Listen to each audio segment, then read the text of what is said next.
Hare Krishna, Radhe Radhe. Welcome to my channel Laddu Gopal ji की सेवा ज्ञान भक्ति। कैसे हैं आप सभी लोग? आशा रखती हूँ अच्छे होंगे। तो कल है नवरात्रि स्थापना का प्रथम दिन, शारदीय नवरात्रि का प्रथम दिन, घट स्थापना का प्रथम दिन, और हमारी माँ आ रही है 9 दिन तक हमारे घर। तो धूमधाम से स्वागत कीजिए। और सामग्री में क्या क्या चाहिए, यानी कि नवरात्र घट स्थापना के दौरान आपको कौन कौन सी सामग्री चाहिए, क्या क्या यूज लेना होता है और किस तरह से आप कर सकते हो, तो वो वीडियो मैं डालने वाली हूँ। तो इस वीडियो के बाद में जस्ट वही वीडियो स्टार्ट हो जाएगा, तो प्लीज स्किप मत कीजिएगा। और रिक्वेस्टेड वीडियो है, तो अनुश्री जो तुम्हारा रिक्वेस्ट था वो मैंने पूरा कर दिया है। और सॉरी मैं पहले नहीं डाल पाई हूँ वीडियो, क्योंकि बैटरी नहीं था फोन में, लाइट नहीं था, तो सो सॉरी।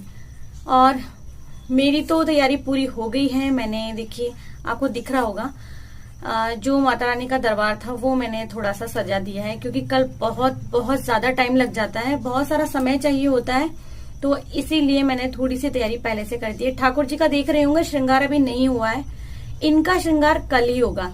कहने का मतलब है जब पंचामृत अभिषेक जो है हम श्राद्ध में नहीं करवाऊंगी मैं, तो वो कल ही सुबह में करूंगी। तो कल इनका श्रृंगार भी होगा, माता रानी की पूजा भी होगी, तो कल मैं इनका नहीं करूंगी। इनका श्रृंगार मैं पहले नहीं कर रही हूँ।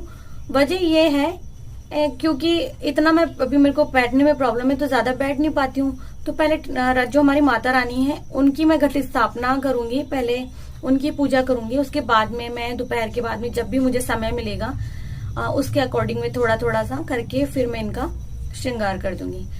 तो वीडियो में डाल रही हूँ क्या क्या सामग्री चाहिए होती है, क्या करना है क्या नहीं करना है, और आपके यहाँ जैसा हो आप वैसा कर सकते हो, कौन सी सामग्री यूज लेनी है कौन सी नहीं लेनी है। मैं मिलती हूँ नेक्स्ट वीडियो में, तब तक के लिए हरे कृष्णा, राधे राधे। आप सभी को शारदीय नवरात्रि की ढेर सारी शुभकामनाएं। जय राधे राधे, जय श्री कृष्णा। कैसे हैं आप सभी लोग? आशा रखती हूँ अच्छे ही होंगे। तो आज का जो वीडियो है आप जो सामने देख रहे होंगे, सामान देख के ही समझ गए होंगे कि क्या सामग्री रखी है, किस पर्पस से रखी है, ये आपको समझ में आ रही होगी। तो मैं बता देती हूँ, कल है नवरात्रि का पहला यानी प्रथम दिन, शारदीय नवरात्रि शुरू हो रहे हैं। वीडियो पहले ही मैंने पोस्ट कर दी थी, आप लोग चेकआउट कर सकते हैं। और दूसरा जो मुहूर्त का समय है वो मैं आपको इसी वीडियो में बता दूंगी, तो वो भी आप चेकआउट कर लीजिएगा, स्किप मत कीजिएगा।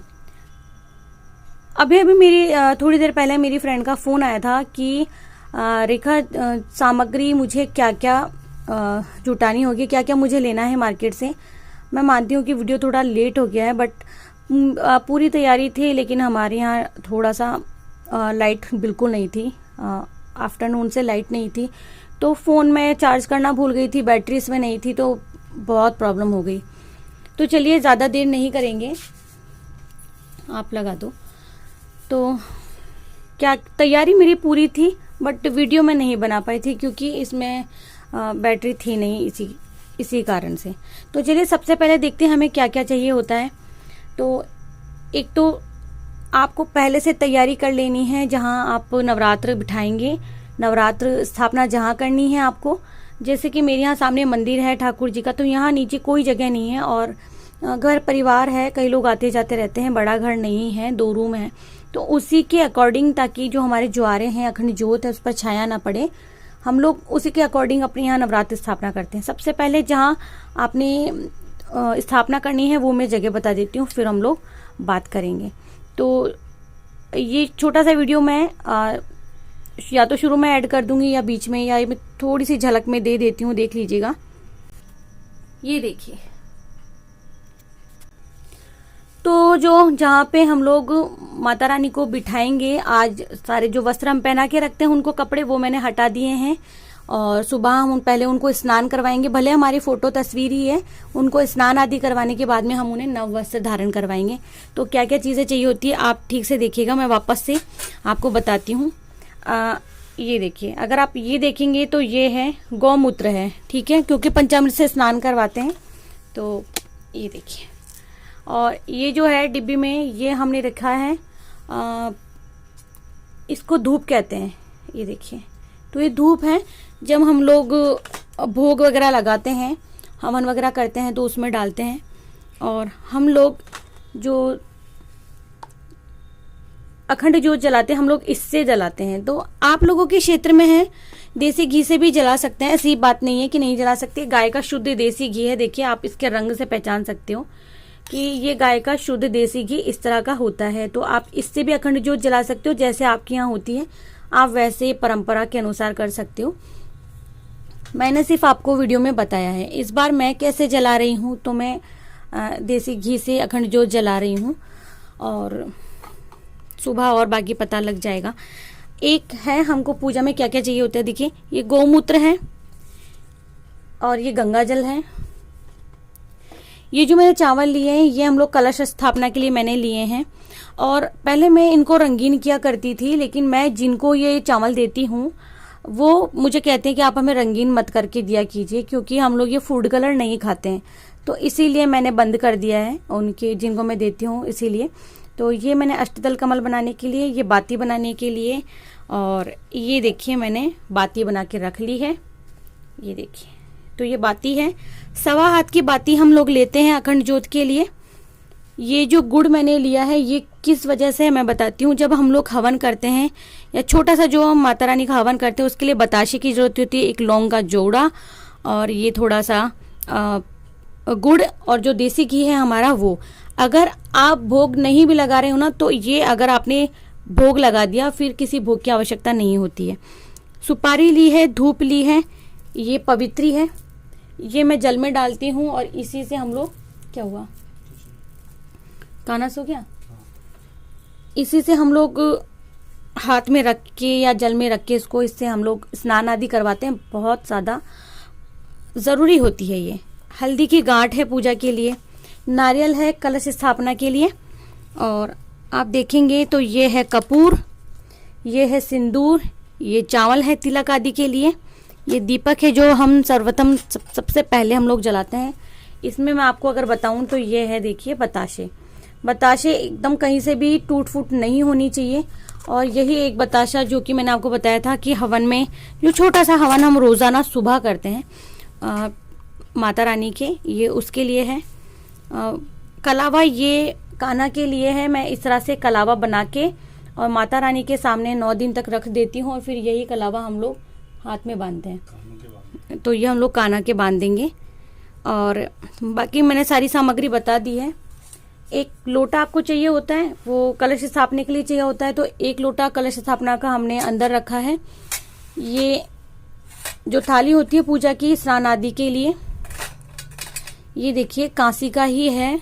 तो इसमें हम लोग जो कलश के ऊपर ये रखते हैं और इसके ऊपर रखते हैं हम लोग नारियल। ये भी आप रख सकते हो 9 दिन तक। ज्वारे बोने के लिए देखिए जौ, तो ये जौ आपको हमेशा देख के लेने हैं। इनमें जो टुकड़े होते हैं वो आपको हटा लेने हैं। और चाहिए आपको देखिए ये अखंड ज्योत जलाने के लिए दीपक। एक लिया है मैंने छोटा गिलास, ताकि हम लोग माता रानी के सामने भर के रखेंगे, क्योंकि माता रानी 9 दिन के लिए हमारे घर में पधार रही हैं। तो उनके खाने पीने का, जल पान का, सारी व्यवस्था का हमको पहले से ध्यान रखना होगा। तो ये सब इसीलिए है। देसी घी है दीपक जलाने के लिए, तो ये गाय का शुद्ध देसी घी है। तो जैसा कि मैंने आपको बता दिया कि कौन कौन सी जो सामग्री है ना वो बहुत ज़्यादा ज़रूरी होती है। आप लोग ये जो चावल है ना, इन्हें और भी कलर में कर सकते हो, लाल, पीला, नीला। फूड कलर मार्केट में आते हैं, इसके लिए मैंने पहले से ही वीडियो अपलोड किया हुआ, आप लोग जाके चेकआउट कीजिएगा, आपको चैनल पर वीडियो मिल जाएगा। ये देखिए ये मैंने खुद से रुई से बनाया था और ये बना के मैंने इसी से बाती बनाई। इसका वीडियो तो अब शायद लेट आएगा, क्योंकि लेट हो गया। मैंने सोचा था कि मैं डाल दूंगी, लेकिन वही नेटवर्क प्रॉब्लम हो गया, बैटरी इशू हो गया। ये माता रानी के लिए लहंगा बनवाया है। इसका जो रंग है वो है मयूरकंठी, ठीक है। तो ये पोशाक धारण करवाएंगे नवरात्रि के हिसाब से। और माता रानी के लिए लिया है हमने बहुत ही सुंदर सा एक दुपट्टा, ये देखिए। तो ये माता रानी की चुनरी है, जैसा कि मैंने आपको बताया था चुनरी जरूर से हमें उठानी चाहिए। और ये एक दुपट्टा है जो हमारी मम्मी जी की तस्वीर है, फोटो है उनका, जिनका स्वर्गवास हो गया है। तो ये हम उनको हर साल नवरात्रि में एक बार नया जरूर पहनाते हैं। ये एक दुपट्टा है, ओढ़नी है, जो कि नारियल को उड़ाई जाएगी, नारियल के लिए। तो इस तरह से देखिए मैंने ये ओढ़नी ली है, तो 3 ओढ़नी हमने ले लिए। और मैं आपको बताती हूँ, ये देखिए हमारे यहाँ तो इसको कूंडा कहते हैं, और जो भी है जो खेतरी के लिए, ज्वारे के लिए ये बर्तन आपको लेना है। हमने इसको धो के एकदम शुद्ध कर लिया है, बिल्कुल साफ कर लिया है। इसको धोना जरूरी होता है। तो ये सारी चीजें काम में आती हैं हमारे नवरात्र स्थापना में। पान का पत्ता आपको चाहिए होता है, वो एक दिन पहले हम लोग नहीं ला सकते हैं। अगर लेकर के भी आएंगे तो हमें फ्रिज में पानी में रखना होता है, तो पानी से थोड़ा बहुत तो उस पर इफेक्ट पड़ता ही पड़ता है, तो पान के पत्ते कल ही आएंगे। ये देखिए ये भी बहुत काम आते हैं। तो मैं तो मिट्टी का कलश स्थापना नहीं कर रही हूँ, वरना जो हम मिट्टी का कलश स्थापना करते हैं उस पे इसी का ढक्कन लगाते हैं। तो इस तरह से ये कुछ जरूरी चीजें हैं। देखिए ये है गूगल, तो गूगल हर कोई जानता होगा, क्योंकि हम लोग हमारे जो पूजा है उसमें लोबान यूज नहीं करते हैं। लोबान तांत्रिक लोग यूज करते हैं। तो ये गूगल धूप है। हम लोग जब छोटा सा हवन करते हैं माता रानी का, उसमें यूज करते हैं। तो ये देखिए मैं आपको इसको उल्टा करके बता रही हूँ। ये हमने इसका पाउडर कर लिया है, तो ये कुछ इस तरह से दिख रहा है। और बाकी मुझे नहीं लगता है कि किसी भी चीज की कोई कमी रही है। हमने सारी प्रॉपर पूरी तैयारी कर दी है। जो फूल बत्ती है वो हम लोग सुबह जलाएंगे, और जो कलावे वाली अखंड ज्योत के लिए बाती हम बनाते ना, तो देखिए इसी तरह से बनाते हैं। ये देखिए मैं आपको दिखा देती हूँ। ये तो मैंने मान लीजिए हाथ के लिए बनाया, लेकिन जो हम लोग दीपक के लिए बनाते हैं वो इसी तरह से बनती है। तो प्रॉपर क्या क्या चीजें यूज होती है वो मैंने सारी बता दी है। और जो माता रानी का हमारा दरबार है वो भी सजा दिया है, वो भी मैंने आपको बता दिया कि छोटी सी झलक किस तरह से बनाया। ज्यादा कुछ नहीं किया है, क्योंकि एक तो मेरी तबीयत आधी बीच में डाउन हो जाती है, तो फिर वापस से ठीक हो जाती है। और अभी बेटी को भी बहुत ज्यादा बुखार है, तो कुछ इतना मैं कर भी नहीं पाई। बस जितना हुआ, जितना माता रानी करवाया उतना मैंने कर दिया है। और आगे माता रानी की इच्छा, आगे माता रानी की इच्छा है, वो क्या जैसे वो करवाएंगे हम लोग वैसे ही कर देंगे। और आप सब लोगों से बस यही कहना चाहूंगी कि इन चीजों के अलावा बाकी किसी और चीज की अगर आवश्यकता आपके यहाँ पड़ती है तो आप जरूर से उसे ऐड कीजिए, शामिल कीजिए। कंडे की जरूरत पड़ती है। कंडे होते हैं गोबर से बने हुए उपले। किसी किसी के यहाँ गोबर से बने हुए कंडे कहते हैं, किसी के यहाँ उपले कहते हैं उन्हें। जो आपके क्षेत्र में जिस तरह से कहते हैं आप, उनकी जरूरत होती है, हवन आदि के लिए होती है, वो लेकर के आ जाए आप। बाकी कुछ बर्तनों की आवश्यकता सभी को पड़ती है, तो मैं पहले से ही लेके और रख देती हूँ, क्योंकि सुबह बहुत सारा काम होता है हमें। और इकट्ठा देसी घी या तेल जो भी आप एक साथ लाके रखना चाहते हैं वो भी लाके रख लें, उसकी जरूरत भी बहुत होती है। अब हम लोग ये जो हमारे जौ हैं, देखिए इन्हें भिगो देंगे। इन्हें भिगोएंगे हम लोग। जो इसमें आधे जौ हैं, जो आधे आधे टुकड़े हैं, उन्हें हटा देंगे, क्योंकि आधा जौ नहीं आना चाहिए, तो साफ कर लेना चाहिए। देखिए मैंने भी साफ कर लिया इनको। और अब हम लोग इसमें पानी डाल देते हैं। ये जो हम भिगो देंगे ना, तो इससे क्या होगा ना, उगने में थोड़ी आसानी हो जाएगी। और कुछ नहीं होता, आसानी हो जाती है इससे। तो इसीलिए हम इन्हें भिगो देते हैं। और कहीं कहीं तो नहीं भिगोया जाता है, मिट्टी में उसी समय मिलाया जाता है। फिर कई लोग कहते हैं ना कि हमारे जो जौ है वो तो अभी तक निकले नहीं, 4 दिन बाद निकले। वो इसीलिए हो जाता है कभी कभार। तो आशा रखती हूँ कि आप सब लोगों के लिए वीडियो इन्फॉर्मेटिव होगा और अच्छा भी लगेगा आप सभी लोगों को। अगर अच्छा लगता है, इन्फॉर्मेटिव है आपके लिए, आपके रिलेटिव्स के काम आ सकता है, फ्रेंड सर्कल में काम आ सकता है, तो जरूर से शेयर कीजिए। मैं मिलती हूँ नेक्स्ट वीडियो में। तब तक के लिए हरे कृष्णा, राधे राधे। आप सभी को नवरात्रि की ढेर सारी शुभकामनाएं। तो हस्बैंड भी बोल रहे हैं आपको नवरात्रि की हार्दिक शुभकामनाएं। तो सब लोग, माता रानी आ रही है, धूमधाम से स्वागत कीजिए। जिस तरह से हमने गणेश उत्सव मनाया उसी तरह से नवरात्रि एंजॉय कीजिए, मनाइए। गरबा महोत्सव इसी दौरान से मनाया जाता है, तो आप लोग भी घर में अपनी राधा कृष्णा के साथ में डांडिया उत्सव रख सकते हो। जय माता दी। जय माता दी।